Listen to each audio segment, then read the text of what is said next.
ศาสนาสำหรับชาติเราศาสนาในสมัยนี้เป็นของที่แยกจากชาติไม่ได้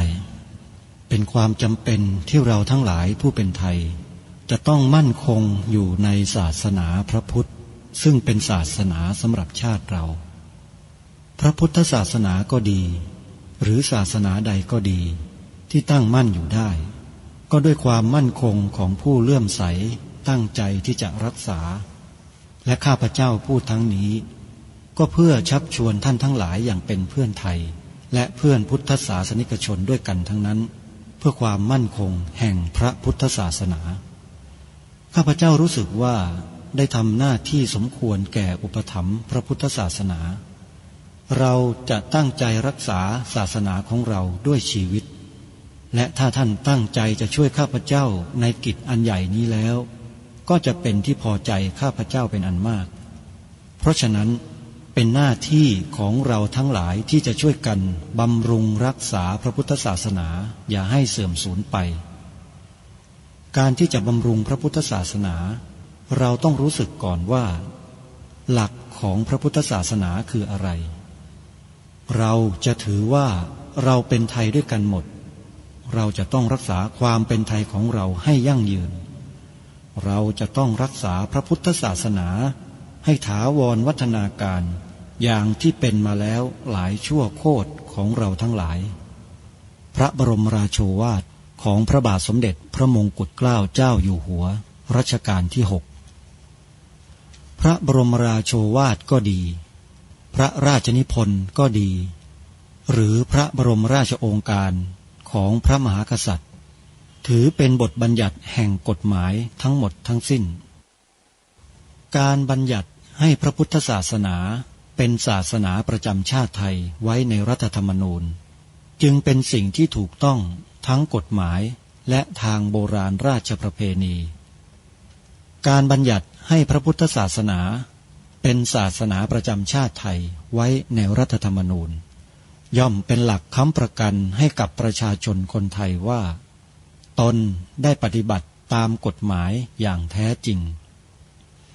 การบัญญัติให้พระพุทธศาสนาเป็นศาสนาประจำชาติไทยไว้ในรัฐธรรมนูญมิได้เป็นการลิดรอนสิทธิเสรีภาพของผู้ใด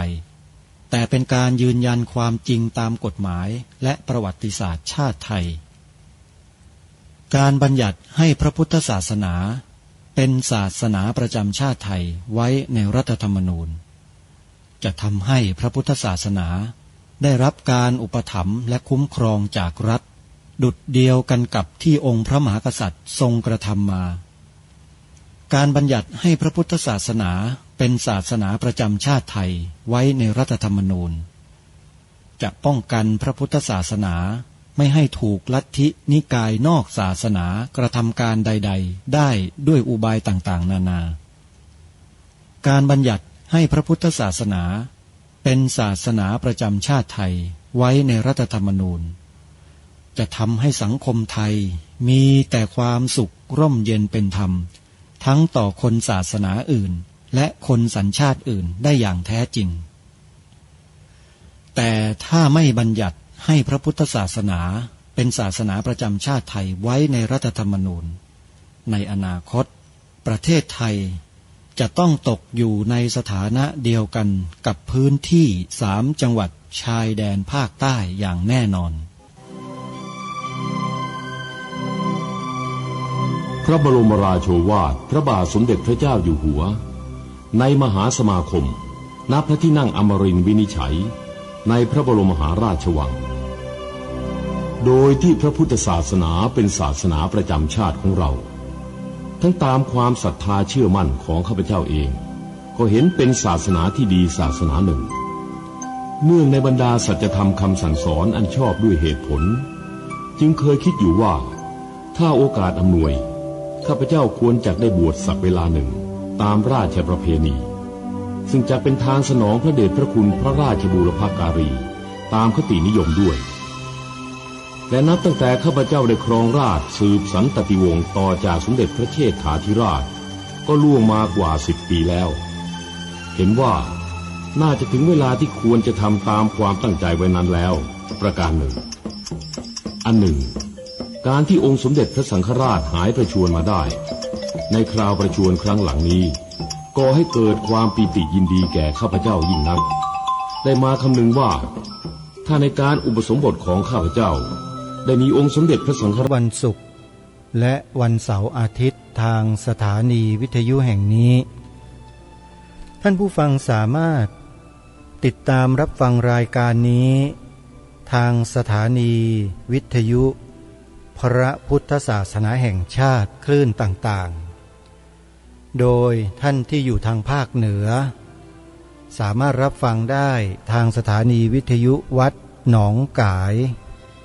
ตำบลสันป่ายางอำเภอแม่แตงจังหวัดเชียงใหม่คลื่น FM 99.75 เมกะเฮิรตซ์ออกอากาศรายการคดีโลกคดีธรรมเวลา 9 นาฬิการายการคดีโลกคดีธรรม2 เวลาคือเวลา 10 นาฬิกาและเวลา 20 นาฬิกาสำหรับวัดฝายหินนั้นออกอากาศ2 เวลาเช่นกันคือ11 นาฬิกาและเวลา 1:00 โดยประมาณสาธุชนทุกท่านสามารถติดตามรับฟังทุกๆสถานี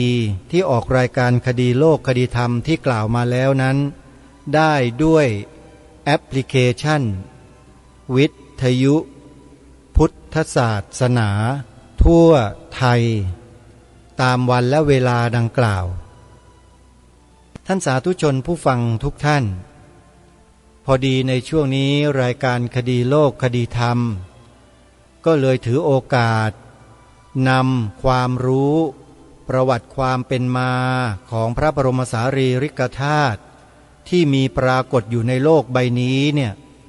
มานำเสนอผ่านรายการ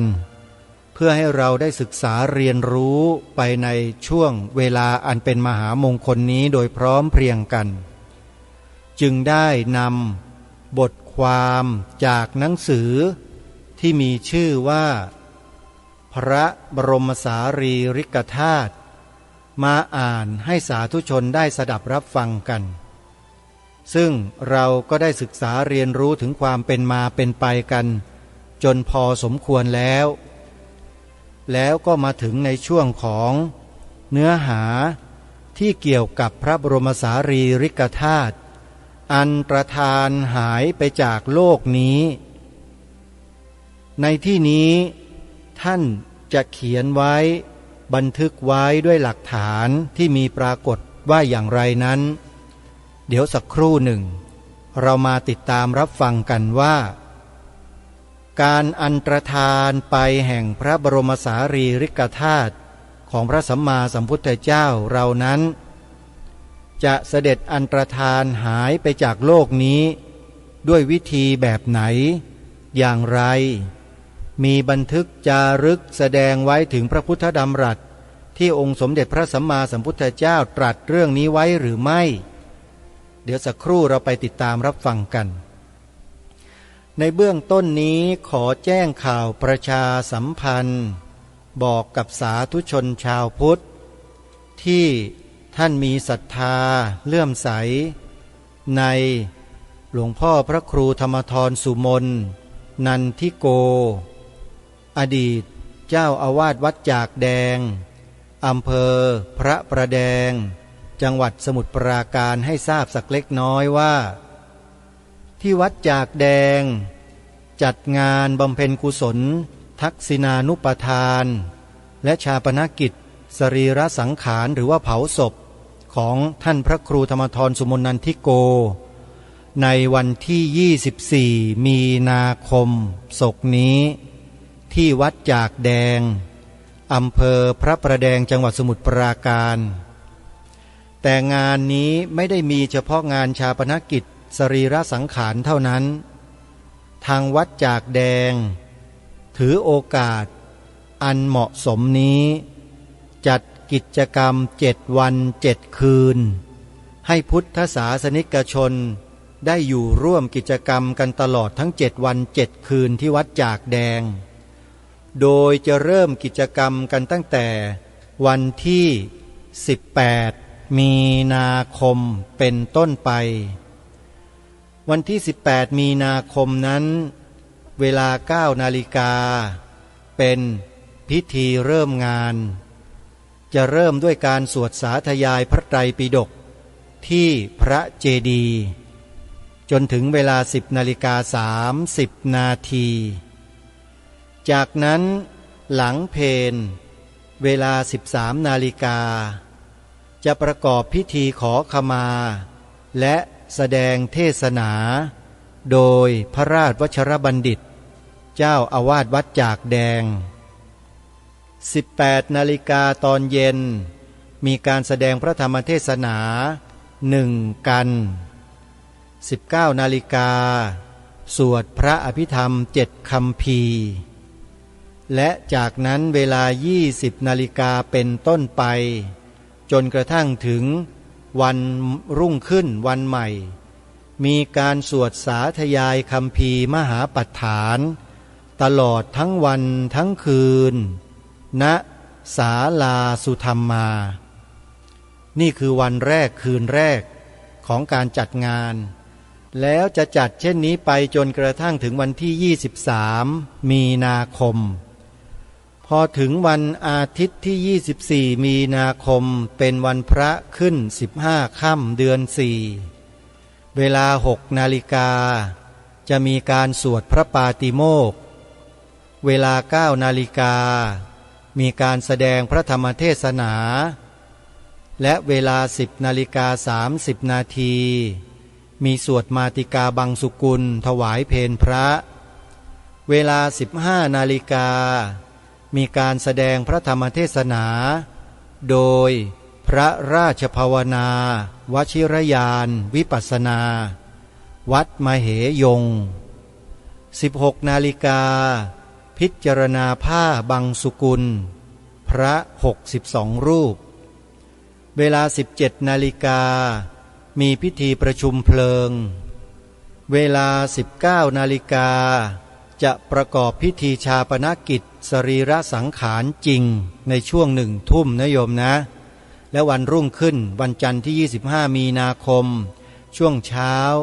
ก็จะมีพิธีบังสุกุลอัฐิแล้วก็รับภัตตาหารเป็นอันเสร็จพิธีเพราะฉะนั้นถ้าใครต้องการจะไปร่วมกิจกรรมอยู่ปฏิบัติกิจให้ครบทั้ง7 วัน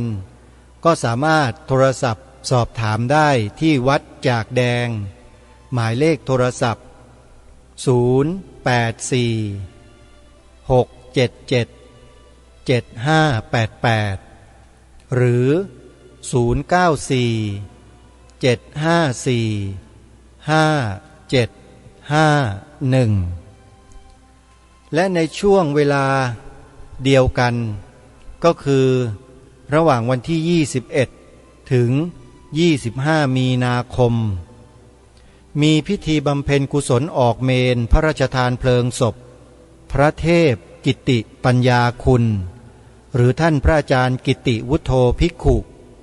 อดีตผู้ช่วยเจ้าอาวาสวัดมหาธาตุยุวราชรังสฤษฎ์อดีตผู้อำนวยการจิตภาวันวิทยาลัยจังหวัดชลบุรีณตำหนักสมเด็จพระสังฆราชคณะ1วัดมหาธาตุยุวราชรังสฤษฎ์เขตพระนครกรุงเทพมหานครขอเรียนเชิญศิษยานุศิษย์ในพระเดชพระคุณท่านเจ้าคุณพระเทพกิติปัญญาคุณทั้งฝ่ายบรรพชิตและคฤหัสถ์เข้าร่วมบำเพ็ญกุศลสวดพระอภิธรรมศพณตำหนักสมเด็จพระสังฆราชคณะ1วัดมหาธาตุยุวราชรังสฤษฎ์กรุงเทพมหานครตั้งแต่วันที่21 มีนาคมเป็นต้นไปจนถึงวันที่23 มีนาคมในวันอาทิตย์ที่24 มีนาคมเวลา 9:30 นาทีมีแสดงพระธรรมเทศนา เวลา10:30 นาทีพระสงฆ์ทรงสมณศักดิ์10 รูปสวดพระพุทธมนต์เวลา11 นาฬิกาถวายภัตตาหารเพลแด่พระสงฆ์120 รูปเวลา12 นาฬิกาพระสงฆ์ทรงสมณศักดิ์10 รูปสวดมาติกาบังสุกุลเวลา13 นาฬิกาเคลื่อนศพจากวัดมหาธาตุไปยังเมนวัดสะเกษราชวรมหาวิหารเวลา15:30 นาทีทอดผ้าไตรบังสุกุลบนเมนจำนวน10 ไตรเวลา16 นาฬิกาประกอบพิธีพระราชทานเพลิงศพใครที่จะไปร่วมพิธีพระราชทานเพลิงศพท่านเจ้าคุณกิติวุฒโธภิกขุหรือพระเทพกิติปัญญาคุณก็สามารถเดินทางไปร่วมกิจกรรมงานกันได้ณวัดสะเกษราชวรมหาวิหารในวันอาทิตย์ที่24 มีนาคมศกนี้ขอเจริญพรนะโยมนะเอาล่ะญาติโยมสาธุชนเพื่อไม่ให้เวลาล่วงเลยไปจนทำให้สาธุชนนั้นได้สาระในการนำสิ่งที่เป็นประโยชน์เป็นสาระมานำเสนอแก่พวกเราก็จะขอนำบทความจากหนังสือพระบรมสารีริกธาตุของกรมศิลปากรพิมพ์เผยแพร่เนื่องในปีมหามงคลที่พระบาทสมเด็จพระเจ้าอยู่หัวรัชกาลที่9ทรงครองสิริราชสมบัติครบ70 ปีมาอ่านให้สาธุชนได้ศึกษาเรียนรู้กันวันนี้จะนำเสนอในหัวข้อที่ว่าอันตรธานแห่งพระบรมสารีริกธาตุหลักสำคัญประการหนึ่งที่พระพุทธศาสนาสอนคือกฎแห่งการเกิดขึ้นตั้งอยู่และดับไปดังนั้นแม้พระบรมสารีริกธาตุของพระพุทธองค์ซึ่งเกิดจากอานุภาพพุทธาธิฐานในที่สุดก็ต้องอันตรธานสูญสลายไปพร้อมพระพุทธศาสนาตามกฎดังกล่าวด้วยพระพุทธศาสนาของพระพุทธเจ้าพระองค์ปัจจุบันจะมีอายุ 5,000 ปีนับแต่วันที่เสด็จดับขันธปรินิพพานการปรินิพพานของพระพุทธเจ้ามี3 ครั้งได้แก่กิเลสปรินิพพานหมายถึงการตรัสรู้เป็นพระพุทธเจ้าดับสิ้นจากกิเลสทั้งปวงขันธปรินิพพานคือการเสด็จดับสิ้นพระชนชีพณสาลวโนทยานใกล้เมืองกุสินาราและพระบรมธาตุปรินิพพานคือการดับสิ้นแห่งพระบรมสารีริกธาตุการปรินิพพานทั้ง3 ครั้งเกิดขึ้นในวันขึ้น15 ค่ำเดือน6ก็คือวันวิสาขบูชานั่นเองหลังจากพระพุทธเจ้าเสด็จดับขันธปรินิพพานแล้วศาสนาของพระองค์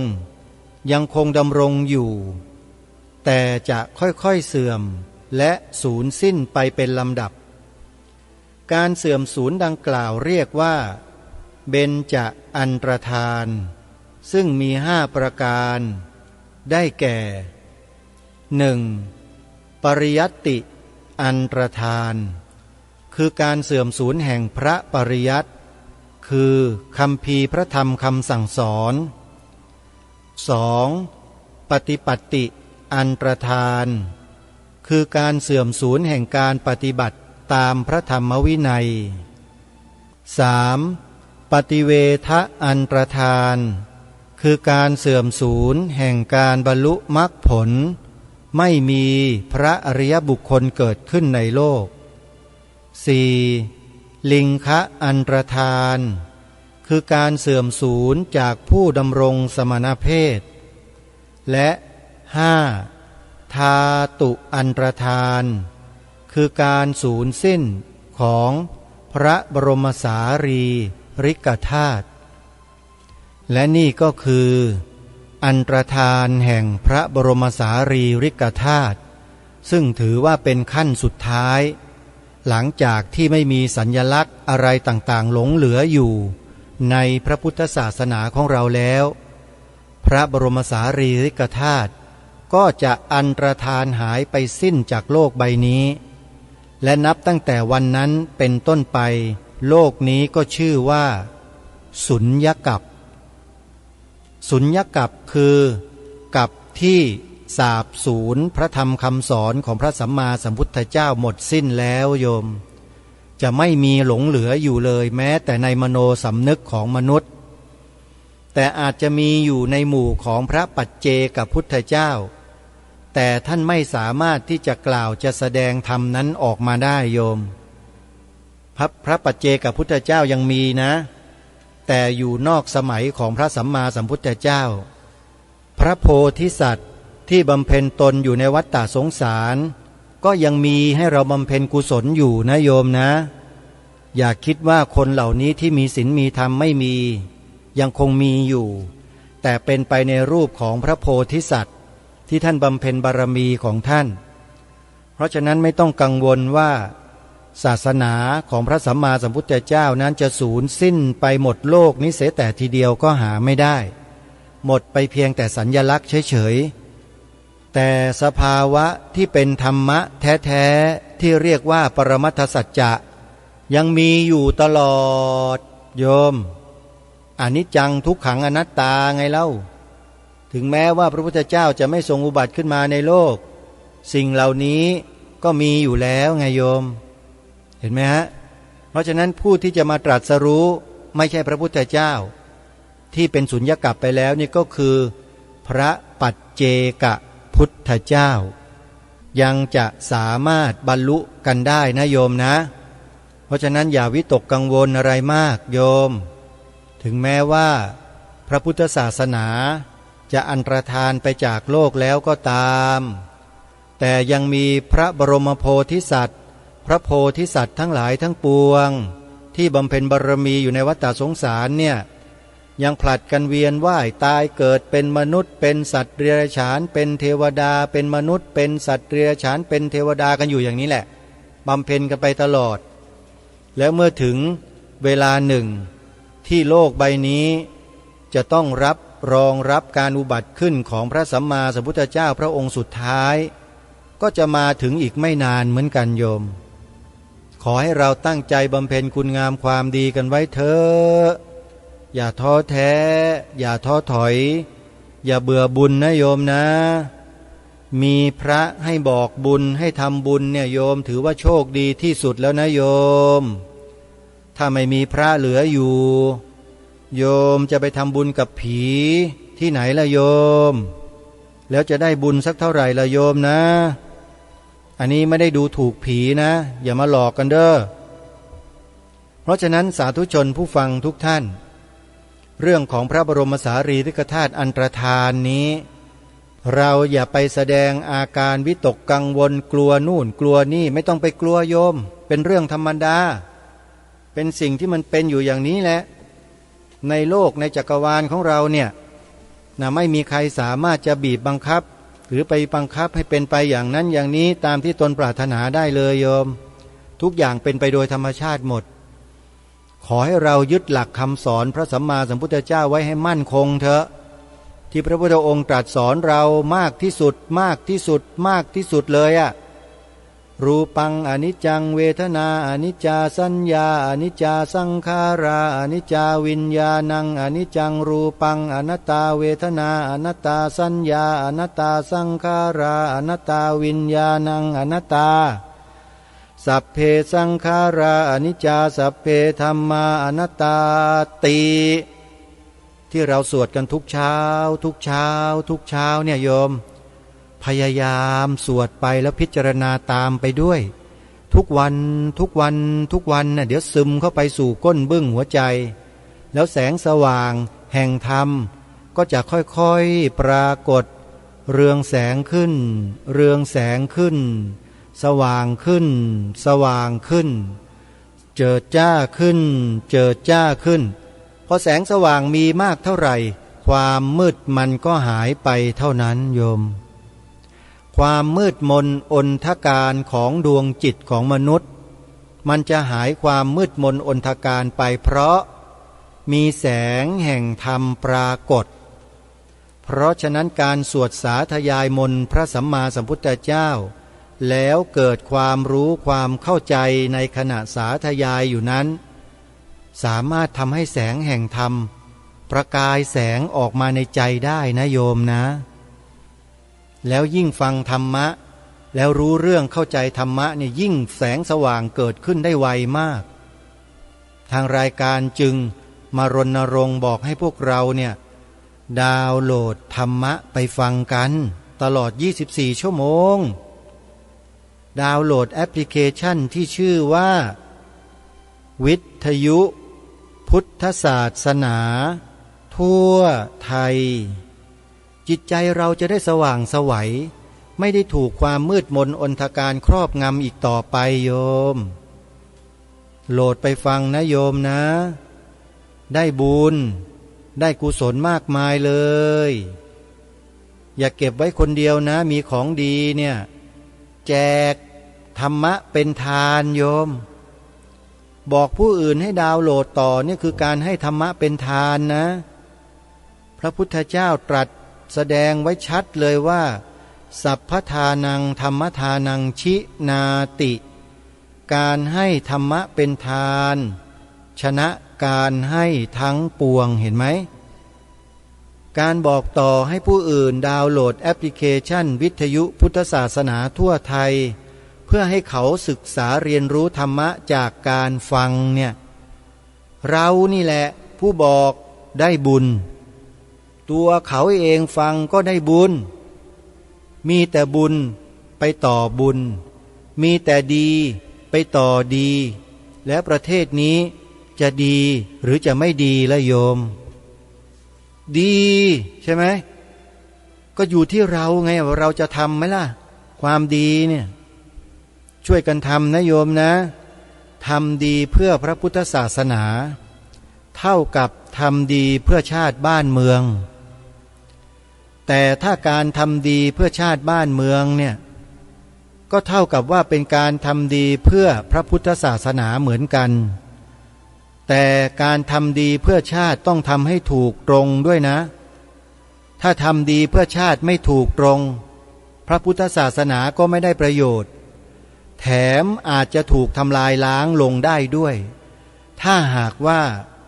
เราทำดีเพื่อชาติผิดฝาผิดตัวโยมระวังคำนี้ให้ดีนะอย่าคิดว่าเป็นคำพูดเล่นๆทำดีเพื่อชาติผิดฝาผิดตัวถามว่ามีจริงไหม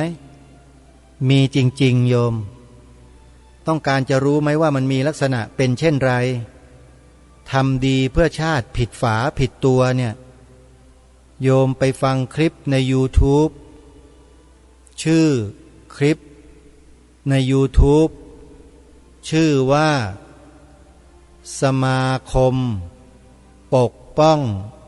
พระพุทธศาสนาโยมพิมพ์ชื่อนี้ไปฟังเลยแล้วจะรู้เองส่วนรายการคดีโลกคดีธรรมนั้นก็ยังคงทำหน้าที่ตามปกติคงจะไม่ไปทำอย่างที่เขาทำกันเพราะไม่ใช่หน้าที่นะโยมนะอาตมาก็ได้แต่นำเสนอสิ่งที่เป็นประโยชน์เป็นสาระในบางโอกาสให้พวกเราได้สดับรับฟังกันอย่างในช่วงเนี้ยพระบรมสารีริกธาตุกำลังประดิษฐานอยู่ในเมืองไทยก็เลยนำเรื่องราวของพระบรมสารีริกธาตุมาอ่านออกอากาศให้พวกเราได้ศึกษาเรียนรู้ไปพร้อมๆกันด้วยและในโอกาสต่อไปในวันต่อไปวันอาทิตย์ที่จะถึงนี้ก็จะได้นำบทความในช่วงต่อไปมาอ่านให้ฟังแล้วก็น่าสนใจซะด้วยดิน่าสนใจตรงไหนตรงที่ว่าในหนังสือเล่มนี้เนี่ยกล่าวถึงสุวรรณภูมิโยมเอาละสิสุวรรณภูมิคืออะไรในแนวคิดของกรมศิลปากรเดี๋ยวเรามาดูกันสิว่า ในครั้งหน้าเนี่ยกรมศิลปากรเขาจะเขียนถึงสุวรรณภูมิไว้ในรูปแบบไหนอย่างไรจะเหมือนกับหนังสือพระพุทธสุวรรณภูมิปกรณ์ที่เป็นรจนาของพระมหาเถระในสมัยโบราณหรือไม่และจะมีเนื้อหาที่ตรงกันมากน้อยเพียงใดนี่แหละคือสิ่งที่เราจะต้องศึกษาเรียนรู้ไปด้วยกันนะในเมื่อทางส่วนราชการสำคัญคือกรมศิลปากรผู้รับผิดชอบดูแลเรื่องโบราณวัตถุจารีตวัฒนธรรมประเพณีด้านศิลปะวัตถุวัฒนธรรมประเพณีของชาติบ้านเมืองเนี่ยเขาจะเขียนถึงสุวรรณภูมิไว้อย่างไรจะเหมือนกับที่ทางรายการได้เคยนำเสนอผ่านรายการหรือไม่ที่ทางรายการนำเสนอเรื่องสุวรรณภูมิผ่านรายการคดีโลกคดีธรรมเนี่ยหมายถึงสุวรรณภูมินั้นคืออาณาจักรหนึ่งบนผืนแผ่นดินที่เราอาศัยอยู่ในปัจจุบันนี้แหละเขาเรียกสมัยนั้นว่าแผ่นดินสุวรรณภูมิญาติโยมและไม่ใช่เรียกเฉพาะในประเทศไทยเราเท่านั้นนะมีปรากฏอยู่ในคัมภีร์โบราณของประเทศอินเดียด้วยในสิงหนคือในลังกาก็มีด้วยว่าดินแดนแถบนี้คือสุวรรณภูมิและผืนแผ่นดินสุวรรณภูมิของเรานี้แหละก็มีความสัมพันธ์เชื่อมโยงกับแผ่นดินชมพูทวีปหรือประเทศอินเดียในปัจจุบันนี้มาแต่โบราณแล้วด้วยไม่ว่าในเชิงของการค้าธุรกิจทำมาค้าขายข้ามประเทศข้ามแผ่นดินที่มีการโดยสารกันมาทางเรือสำเภาแบบโบราณก็มาจากแผ่นดินชมพูทวีปมาสู่แผ่นดินของสุวรรณภูมิของเรานี้แหละเพราะฉะนั้นสุวรรณภูมิชื่อนี้จึงมีปรากฏอยู่ในแบบแผนของโบราณคดีในต่างประเทศแถบตะวันออกไกลมากมายหลายที่เลยโยมและโดยเฉพาะที่ชัดเจนที่สุดก็คือครั้งที่สมเด็จพระเจ้าอโศกมหาราชได้ส่งพระสมณทูตมาเผยแผ่พระธรรมคำสอนของพระสัมมาสัมพุทธเจ้ายังดินแดนต่างๆทั่วหลายทวีปในโลกและหนึ่งในนั้นก็คือสุวรรณภูมิของเรานี่แหละและที่พระพุทธศาสนายืนหยัดมาถึงพวกเราวันนี้ได้เนี่ยนะก็มาจากสุวรรณภูมิครั้งนั้นแหละที่พระโสนพระอุตระพระมหาเถระอีก3 รูปมีอุบาสกมีแม่ชีอุบาสิกาก็เดินทางมาช่วยกันเผยแผ่พระพุทธศาสนาของพระสัมมาสัมพุทธเจ้าในสมัยนั้นแล้วเป็นการเผยแผ่ได้ไวมากๆไวที่สุดแล้วกว้างไกลมากๆภายในไม่กี่ปีเอาพูดง่ายๆสมัยก่อนนั้นน่ะการเผยแผ่ธรรมของพระอรหันต์ในสมัยนั้นเร็วมากโยมเร็วมากๆเลยไม่กี่ปีพระธรรมคำสอนก็ฝังอยู่ในจิตใจของผู้คนแถบนี้ทั่วทุกหัวระแหงแล้วโยมไม่เช่นนั้นประเทศนี้แผ่นดินนี้จะรักษาความเป็นพระพุทธศาสนาในฐานะที่เป็นศาสนาประจำชาติมาจนถึงพวกเราวันนี้ได้ยังไงประมาณ 2,000 กว่าปีจริงไหมเพราะนั้นตรงนี้ถ้าเราพูดตามหลักเหตุผลแล้วสามารถที่จะกล่าวได้เลยแล้วก็ยืนยันได้ไม่มีใครมาหักล้างได้เลยโยมเพราะฉะนั้นทางรายการจึงรณรงค์ให้พวกเราเนี่ยยึดโยงอยู่กับความเป็นจริงของแผ่นดินผืนนี้คือพระพุทธศาสนาเป็นศาสนาประจำชาติไทยของเราไงเล่าโยมเห็นไหมล่ะเราต้องยืนยันความจริงข้อนี้ด้วยวาจาของเราต้องออกมาแล้วให้คนได้ยินไม่ใช่เก็บเงียบก็หายหมดสิฮะถ้าเก็บเงียบนี่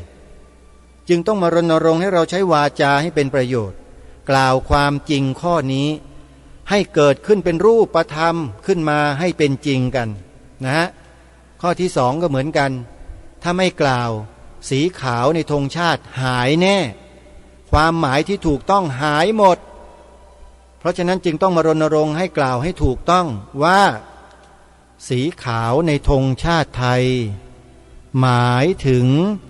พระพุทธศาสนาเท่านั้นโยมกล่าวออกมาดังๆให้ลูกหลานเราได้ยินแล้วให้เขากล่าวความจริงนี้ตามร่วมกันช่วยกันนะเพื่อบ้านเพื่อเมืองของเรานะไม่ใช่เพื่อใครนะโยมนะฝากไว้ช่วงท้ายรายการวันนี้เวลาของรายการหมดท่านผู้ฟังต้องขอสมมุติยุติไว้แต่เพียงเท่านี้พบกับรายการได้ใหม่ในวันต่อไปขอความสุขความสวัสดีในธรรมแห่งองค์สมเด็จพระบรมศาสดาสัมมาสัมพุทธเจ้าจงปรากฏเกิดมีขึ้นในจิตใจของท่านผู้ฟังทุกท่านทุกคนเทินขอเจริญพรกล้าคิดก็ต้องกล้าทำอย่ากลัวถ้าทำความดีเป็นศึกษาปัญหาให้ทันท่วงทีเมืองไทยจะพัฒนากว่านี้รายการดีคดีโลกคดีธรรมขอรำพันบรรยายความคิดเครื่องหมายแห่งสีทั้งสามงามขนาดขาวคือบริสุทธิ์สีสวัสดิ์หมายพระไตรรัตน์และธรรมะคุ้มจิตไทยแดงคือโลหิตเราใสซึ่งยอมสละได้เพื่อรักษาชาติศาสนาน้ำเงินคือสีโสภาอันจอมประชาถ้าโปรดเป็นของส่วนองค์จับริ้วเข้าเป็นไตรรงค์ยิ่งเป็นสีธงที่รักแห่งเราชาวไทยทหารอวตารนำไปยงยุทธวิชัยวิชิตก็ชูเกียรติสยามประเทศไทยที่เจริญมั่นคงมาได้จนถึงทุกวันนี้มิได้เกิดขึ้นจากความหวาดกลัวอย่างคลาดเผาแต่บรรพบุรุษไทยของเราทุกยุคทุกสมัยล้วนแต่มีความกล้าหาญและชาญฉลาดปกป้องเอกราชสร้างชาติให้เกิดความมั่นคงโดยมีธงแห่งพระไตรรัตน์เป็นเครื่องนำชัย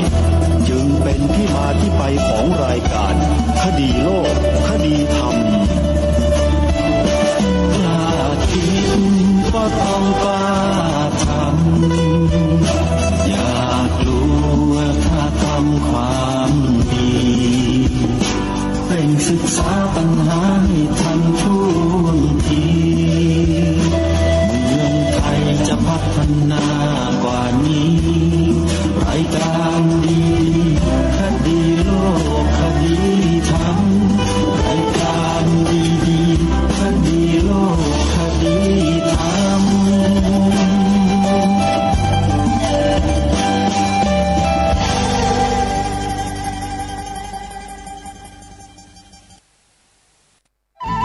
ที่จบไปแล้วนั้นเป็นรายการคดีโลกคดีธรรมดำเนินรายการโดยพระครูปลัดณรงค์ฤทธิ์ ประชาสามเณร